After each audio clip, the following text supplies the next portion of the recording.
Mi nombre es Hugo Arellanes, soy fotógrafo y soy de la Costa Chica. Pertenezco a una comunidad afrodescendiente, Coajinicuilapa, y soy coordinador del proyecto Huella Negra.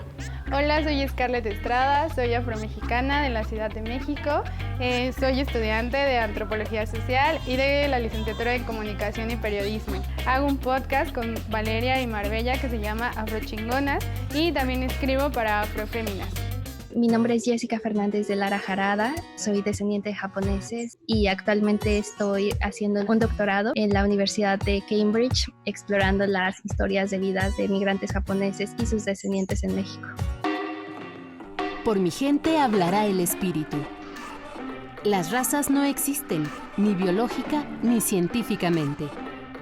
Los hombres por su origen pertenecen al mismo repertorio genético. Hay una sola raza, la humana.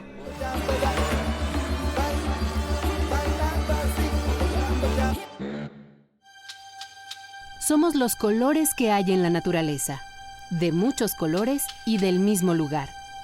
Si estamos hechos de la misma materia, ¿por qué escogemos por colores? ¿Quiénes son nuestros amigos? Mónica Moreno Figueroa, negra mestiza mexicana. Profesora investigadora en el Departamento de Sociología de la Universidad de Cambridge, en Inglaterra. Su compañera de colectivo, Fabiola Ferguec, directora de 11.11 Cambio Social, la cual, en 2011, crea una campaña para el CONAPRED que nos abriría los ojos. ¿Cuál muñeco te gusta más? ¿La recuerdas? ¿Cuál muñeco es bueno? ¿Cuál muñeco es malo? ¿Por qué? No sé. ¿Cuál muñeco es feo? No sé, es que me parece que está un poquito, ¿cómo te diría? Más moreno y no se ve tan blanco. Y no tiene mucho aspecto. Replica un experimento realizado en los 40 en Estados Unidos por los Clark, un arranque desde 2010-2011 hasta 2020 con respecto a campañas y a mensajes con respecto al racismo. Entonces, le toca estar como en el inicio de este arranque. Y es interesante porque esta campaña, cuando surge, genera una polémica tremenda sobre si en México existía o no el racismo. ¿Por qué a mí no me gusta el color café? Y vemos 10 años después que en términos de la discusión todavía se pone si existe o no el racismo. Ya la discusión ya no está en este punto. Ya la discusión está en existe el racismo, con una edad muy joven ya tengan claro qué es lo que es deseable y qué no es. Puedes ver que la pobreza y la marginación tienen un tono de piel. ¿Qué es el racismo? Una idea errónea, que es la idea de la raza, que trata de organizar a las personas de manera jerárquica en grupos según su apariencia física y a partir de esos grupos decidir quién tiene más oportunidades para qué cosas. Entonces, desde ahí se organiza el privilegio y las oportunidades, digamos, de acceder a una buena vida o no. La idea de razas no existen, racismo sí, ¿no? Entonces, genéticamente, digamos que en el 2000, a través del proyecto de Genoma Humano, se llegó a identificar que genéticamente somos 99.9% idénticas unas personas con otras y que nuestra variación es de 0.012%. ¿Cómo este 0.12% tiene impactos concretos, políticos, sociales, económicos, estructurales en cada una de las relaciones? Ese momento en el que salen los europeos a diferentes lugares del mundo y los conquistan y empiezan a organizar colonias, hay una necesidad de justificar cómo es que se va a explicar el hecho de que se apropien de propiedades, de personas, de terrenos, de recursos, etcétera, y empieza a generarse estas ideas, ¿no?, que luego se le van a llamar racismo y las ideas de las razas. Es decir, que hay una situación de expropiación, de apropiación y de explotación que requieren un marco de comprensión y a ese marco le vamos a llamar el racismo, ¿sí? Entonces, y sigue funcionando porque la sociedad en la que vivimos sigue operando bajo esas premisas de que han sido funcionales para el mundo, o sea, que hay unos que están arriba, que son los que deciden, que jerárquicamente están en control de todos estos recursos y oportunidades, y hay otros que les toca hacer el trabajo y que solitos, digamos, vamos todos acomodándonos en esas estructuras. Así son las cosas. Las razas son obsoletas como muchos otros conceptos.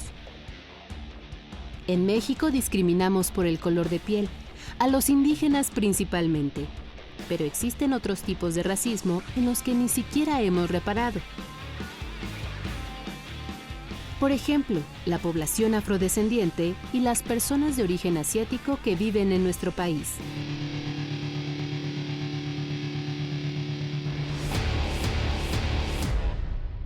Primero, segundo, tercer grado, pues no entendía nada lo que me hablaban, solo pues escuchaba más los regaños, los jaloneos de orejas. Ahora sí, con todo respeto, dije, no, ¿por qué carajo no hay un libro donde hablen mazateco, pues? Somos producto del mestizaje. Nos han convencido que entre más blancos seamos, más conveniente para nosotros. Como un proceso de asimilación que es un proceso hacia lo blanco, pero la mayoría de las veces lo que eso significa es que entre más blanco seas es una mejor mezcla, o sea, no cualquier mezcla, ¿entiendes? Entonces es un proyecto que aparece como muy inclusivo, exitoso, como muy, todos son bienvenidos, pero al final lo que ves es, pues sí, pero siempre y cuando dejes de ser lo que eres y te conviertas en mexicano. Pareciera que no queremos ver esos rostros morenos ni en el espejo. Todos hemos sido parte de la ilusión de homogeneidad, una idea de México. Si hiciéramos un examen de nacionalismo, ¿pasaríamos la prueba? Un proceso histórico colonialista y de cómo esta estructura hace que a través de la educación, a través de cómo crecemos, a través de todo lo que está en la publicidad, los medios y lo que vamos viendo de manera tangible, pero de la información que de manera intangible nos dicen de esto es lo positivo, tú te tienes que aproximar hacia esto y no hacia esto otro. Y por otra parte está la experiencia en una dimensión más emocional, que es cómo esto te afecta a ti, cómo el sujeto, cómo el tú querer ser quien eres se dificulta por la sociedad en la que tú naces. Para hablar del racismo debemos hablar desde todos los puntos de vista, desde la publicidad, desde el periodismo, desde nuestros propios hogares, en nuestras empresas, en la escuela, en la política. Creo que todos los bastiones son un lugar para hablar de racismo. Pero sí, México tiene mucho miedo todavía de hablar de racismo porque piensan que se va a voltear, ¿no? Que ahora va a ser un racismo hacia las personas que han estado empoderadas durante todo este tiempo.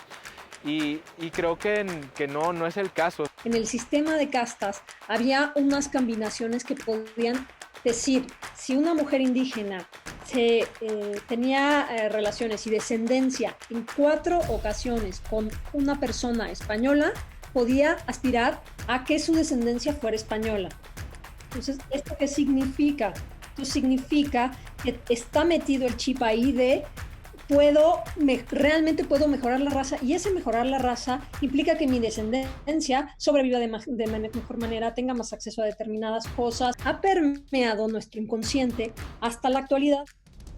Enaltecemos el folclore y las tradiciones indígenas, pero no hablamos las lenguas de nuestros abuelos, y no nos gusta que nos llamen indios. El doctor va de lunes a viernes, de 9 de la mañana a 3 de la tarde. No te puedes enfermar después de las 3 de la tarde, ni en sábado ni domingo. Y si va el blanco, pues lo van a atender primero. Y los negros se aguantan porque en teoría aguantan más cualquier dolor, porque también está ese estigma de que pues somos aguantadores. Ni qué decir de la población indígena, se le ignora totalmente. Ha habido mujeres que dan a luz a sus bebés en el patio del hospital.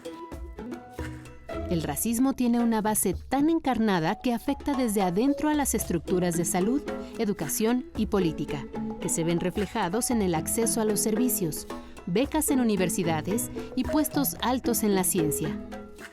El mejoramiento tiene que ver con la blanquedad, o sea, mejorar hacia lo blanco. En los últimos meses se han realizado foros antirracismo. En ellos hemos aprendido y rememorado episodios. Actores, youtubers, académicos, activistas, analistas, investigadores destilando el entramado donde todos alguna vez hemos tenido alguna actitud racista, sin notarlo. ¿Qué serviría quedarse callados? O sea, una nariz es una nariz y sirve para respirar, pero todos esos valores que le ponemos, ¿no? Eso es precisamente lo que hace la idea de raza, ¿no? Y lo que nosotros llamamos racializar, es decir, darle un valor de más o de menos o que esconde la jerarquía. Se encarna, digamos, se vuelve una forma de hablar, una forma de relacionarnos. El racismo casi como que se incorpora en nuestra forma habitual de organizar nuestra vida cotidiana y terminamos hablando, actuando, y el racismo decide, a veces digo esto de a quién queremos y cómo te relacionas con los demás. Entonces sí es un proceso, cuando hablamos de atacar el racismo, hablamos de atacar ese proceso de normalización, haciéndolo extraño, verlo de nuevo y decir, a ver, espérame tantito, ¿cómo fue que dije eso? ¿Por qué me expresé de esa manera? ¿Qué hay detrás? Y a veces dicen ellos que es de cariño, así que dicen, no, pues mi negro. Y yo así como, pero es que yo no soy tu negro. O sea, o gente con la que apenas te estás conociendo quiere tener como esa familiaridad en la que te infantilizan. Así como mi negrito, como que te quieren explicar todo. Y dicen, no, es que sí sé de qué se trata la vida también. Entonces, como en esta parte se puede ver cómo la gente está acostumbrada a ser discriminantes sin notarlos. Que a los asiáticos en general se les llama chinos, históricamente, ¿no? A muchas personas que provienen de Asia. Entonces es como un poquito borrar esa individualidad de las experiencias de cada persona y como subsumirla en esta categoría que intenta homogeneizar a poblaciones mucho más diversas. No basta un hashtag eventualmente, ni la reflexión, si no asumimos que todos somos racistas. Ser críticos con nosotros mismos y erradicar prácticas cotidianas, hacernos responsables de ellas. Dejar de normalizar los apodos o la broma inocente, la comedia a costa de las poblaciones vulnerables, el lenguaje de odio en las redes, el insulto diario cuando no encuentras otro modo de defenderte. En mi proceso de reconocimiento empezó en lo físico. Desde muy pequeña tenía vecinos, me veían y me decían, es que tú pareces jarocha, o tú pareces de Oaxaca, o tú pareces de Guerrero, ¿no? O si me iba bien, a veces me decían, no, es que tú pareces colombiana o de otro país. Y pues bueno, esos comentarios siempre estuvieron ahí presentes. Entro a la universidad y se vuelve como más constante eso. Entonces ya empiezo igual a la par como a más investigar en torno a la población negra en México, me doy cuenta como de este proceso de invisibilización que implica como el mestizaje, ¿no? Como un ideal del nacionalismo mexicano, como todo este proceso, y pues comienzo a resignificar mi cuerpo, a resignificar mi identidad y a nombrarme como afromexicana, ¿no? Como afrodescendiente. No solamente es el caso de Michoacán, también es el caso de Guanajuato, otros estados donde existió la minería, donde también se llevaron personas negras en calidad de esclavos a trabajar en la minería, ¿no?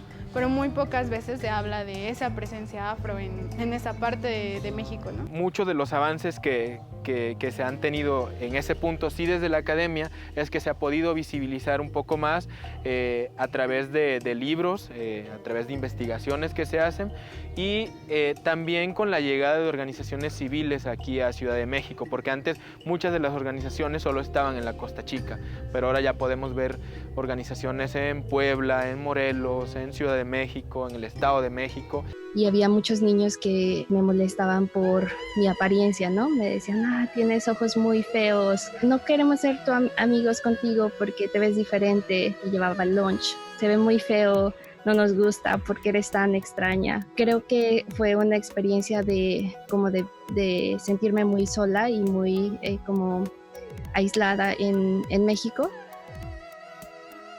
Apostar por un antirracismo en México es no permitirnos negar más a los pueblos que nos precedieron.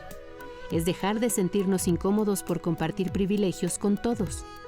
abonar a una visión distinta, crear nuevas narrativas, reconocernos y dejar que el racismo no nos confunda más. Mi abuelo es de Michoacán, de la parte de Tierra Caliente, de un pueblo que se llama El Cablote. De hecho, a mí siempre me gusta dar cuenta de que mi familia está atravesada por este proceso de invisibilización histórico, social y cultural que han vivido las poblaciones afromexicanas, ¿no? Ya que, pues justo al ser borradas de la historia y su participación como parte de la sociedad y de la cultura mexicana, hay mucha gente que es afrodescendiente y no se reconoce, ¿no? Crees que reconocerte como afrodescendiente significa algo malo, ¿no? O sea, porque justo asocias todavía la negritud con ideas negativas. Poner en la mesa el tema del racismo es muy nuevo, pero se quedará ahí porque va más allá de la visibilidad y la representatividad de estos sectores. Como el Afrocenso del INEGI, que pone hasta 2020 la categoría de afrodescendiente. Con el racismo no se dialoga ni se negocia. Con las actitudes racistas de los individuos, sí. No se trata de lo que es políticamente correcto, sino de lo que es humanamente correcto. Fue un logro de muchas personas de luchas de hace muchísimo tiempo, de más de 20 años, ¿no? Que han luchado por el reconocimiento constitucional, que pues ya está ahí, ¿no? Pero ahora hace falta más, ¿no? Hace falta generar política pública, generar conciencia para cambiar nuestras realidades cercanas, ¿no? Y hasta 2019 no existíamos. Y entonces era como, ajá, ¿y eso qué es? ¿Tienen alguna lengua? No, hablamos español como todos. ¿Usan alguna vestimenta? No, tampoco. O sea, entonces decían, ¿qué los diferencia? Pues el color de piel, las tradiciones que tenemos en nuestras comunidades, eso es lo que nos diferencia.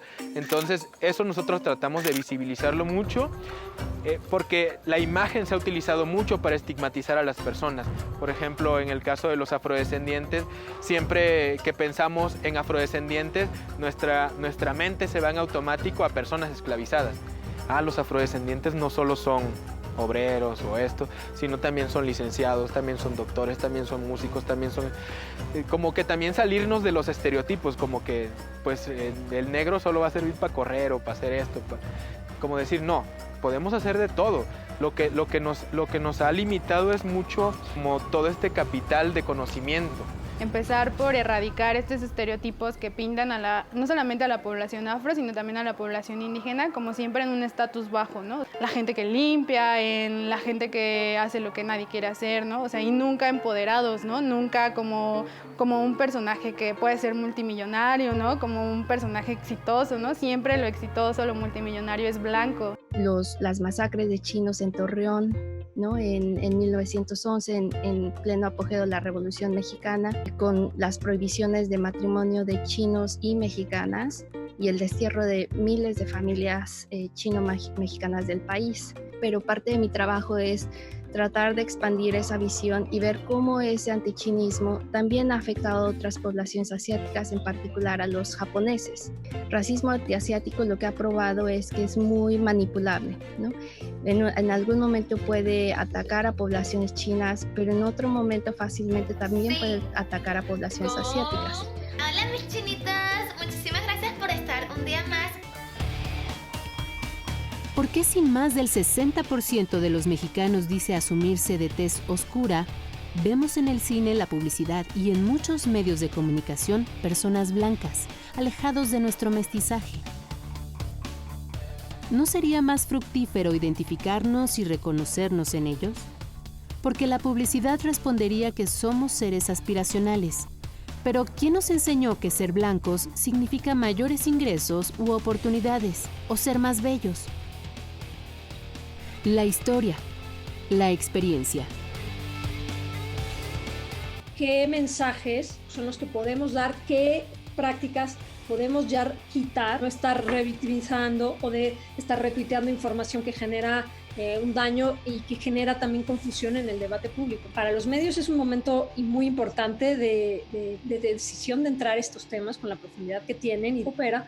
Pues lo trabajamos a partir de talleres para ver cómo conciencias individuales pueden ir presionando para que cambie y se derrumbe la estructura. Si no tuvimos, por ejemplo, acceso a la educación para hacer cine, para hacer fotografía, para hacer pues actividades que donde podamos ver representatividad después, pues es muy difícil que podamos nosotros estar representados, no sé, en el caso de la publicidad.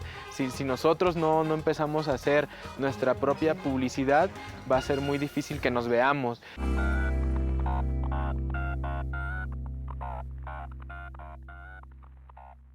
Cómo están los personajes en las películas, cómo están los personajes en las telenovelas, quiénes son los protagonistas, quiénes aparecen sirviendo a los protagonistas y por qué tiene que ser así, por qué no pensarlo de otras maneras, al revés, que pasen otras cosas, otros cuentos, otros relatos.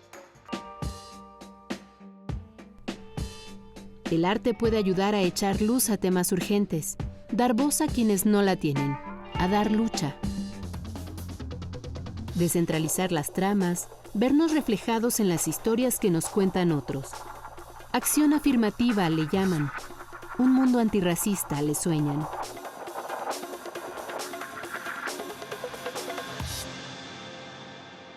Yo creo que el primer paso es dar cuenta de los personajes históricos que fueron negros. Morelos, Guerrero, la coronela Carmela Ávila, Emiliano Zapata, ¿no? Que muy pocas veces se nos dice que ellos fueron negros, incluso si vemos las pinturas de Morelos es blanco. Nosotros que empezar a cambiar esos paradigmas de decir, no, sí es bello eso también, pero también nosotros somos bellos, porque te digo, dentro del colectivo no estamos tratando de hacer como una confrontación de que ahora nos pasemos y que lo blanco sea lo malo, no, eso definitivamente no es lo que queremos, pero sí queremos que, por ejemplo, desde la parte pues blanca también se den cuenta de todos los privilegios que viven en su día a día y que también empiecen a soltar espacios. En el caso de la publicidad, y les pido que observen con detalle, tú puedes ver las familias son, además, familias heterosexuales, papá y mamá, o sea, como si las madres solteras y el tema de madres solteras que vive México, que es durísimo, está completamente invisibilizada, y la descendencia es güera. Cómo los medios contribuyen a la racialización de la población y de los mensajes que dan, porque insisten en una narrativa en que lo mejor es lo blanco y de que lo que la gente quiere es que le den un modelo al que pueda aspirar. De las vírgenes, los ángeles y Jesús y Dios, y todos son estos hombres blancos, hombres güeros y mujeres blancas. Entonces, esas son las primeras imágenes de aspiración a lo bueno que ya están fabricadas. Las primarias, ¿no? O sea, empezar por la niñez, hacer a los niños soñar y que en verdad pueden alcanzar esos espacios. Creo que se pueden crear estos paralelos y que los medios tienen el reto de darse cuenta cómo están comprándose ciertos boletos, reproduciendo las mismas lógicas que racializan a la población y lo que debe ser. Soy indio, prieto y trompudo, que ningún blanco ha envidiado. Como vemos, hay 3 tipos de antirracismo por construir en México: antinegro, antiindígena y actualmente antichino-asiático. Al habitar un cuerpo que está cruzado por múltiples intersecciones de opresión, por así decirlo, porque no soy ni japonesa ni completamente mexicana, pues estoy en una posición un poco intermedia que me hace, creo que me ha hecho desarrollar una sensibilidad para distinguir cuando hay injusticias, ¿no? Y cuando se está ejerciendo el racismo. Sí me definió mucho ser de donde soy, pero también hice una licenciatura en Justicia y Derechos Humanos. Desde el principio yo sabía que no quería ser explotado aquí en la ciudad. Las luchas no son de un solo tema porque no vivimos vidas de un solo tema. Es muy difícil querer separar estas ideas y atacarlas de una manera separada.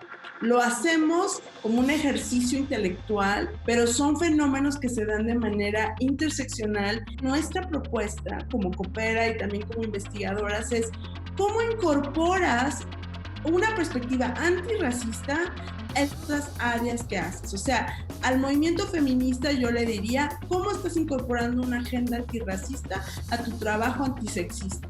¿No? A todos los que se preocupan por la cuestión de desigualdad de clase, le diríamos lo mismo. Reflexionar, ¿no? Aceptar, reconocer, evidenciar y hacer público el racismo en México. Desde borrar las historias, ¿no? De no incorporarlos en nuestra historiografía nacional en nuestras concepciones de identidad nacional. A través de mi doctorado, cómo contrastar esa experiencia de otros países con México. Hay bailarines, psicólogos, gente que estudia derecho o que ya ejerce, fotógrafos como yo, y todos confluimos en que queremos eliminar la estigmatización de las personas afrodescendientes, que queremos dar a visibilizar cuáles son los derechos. ¿Qué tienen todas estas estructuras en común? Que en vez de partir de la colaboración, parten de la opresión. Entonces ahí es donde entra el tema de qué mundo nos queremos imaginar. El mundo sin racismo va a ser el día que yo no tenga miedo. El año pasado me detuvieron 4 veces, así sin razón alguna. Y era así como de, no, pues porque es revisión de rutina. Así va a ser el mundo sin racismo. El día que las personas indígenas, afrodescendientes, podamos salir a la calle sin tener miedo de que nos detenga un policía, sin que nos anden persiguiendo en el súper para ver si no nos robamos algo, sin que tengamos que estar esforzándonos el doble en educarnos para poder acceder a la universidad, sin que tengamos miedo de que a nuestros hijos los discriminen por su color de piel, por el cabello, por el fenotipo de la cara. Los activistas ya estaríamos dedicándonos a otra cosa, porque no tendríamos que estar defendiendo a nadie. Así. Te puedas sentir más libre, ¿no? Y que no existan los límites, ¿no? O sea, y que justo estas fronteras simbólicas que el racismo plantea no existan, ¿no? Pero creo que al final van a existir otras y otras. Pensar en igualdad es un poco incorrecto, sino más bien equidad. La imaginación radical de un mundo totalmente distinto que tenga otras reglas y otras prioridades. Vida en la que todos y todas tengamos oportunidades de florecer como seres humanos junto con el mundo en el que estamos, ¿no?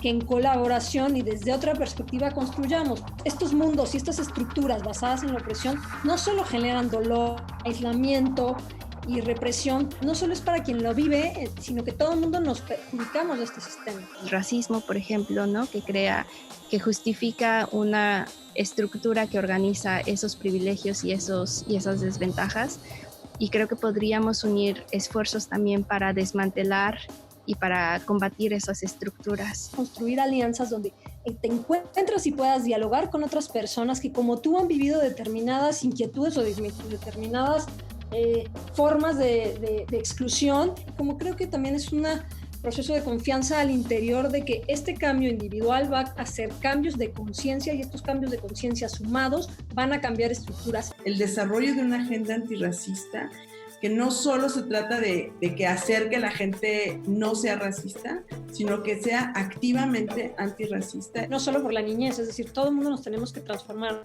Cómo hemos sido programadas y qué son los mensajes que hemos recibido, y de estos tomar conciencia de que están dentro de nosotras y hacer un ejercicio cotidiano de desaprender para entender cómo podemos generar otras sociedades y otras narrativas. Imaginar un mundo sin racismo me hace creer que yo ya no tenga ese obstáculo mental, donde dejo de consumir cremas aclarantes, donde los niños no molestan a sus compañeros por el color de su piel, talla o por la colonia donde crecieron. Ahí, donde se libera la tensión desde la intimidad de nuestra burbuja para abonar a un proceso global. Quitarnos etiquetas, dejar de repetir mitos, abandonar la indiferencia, dejar de crear fronteras. Reeducarnos y recordar quiénes somos.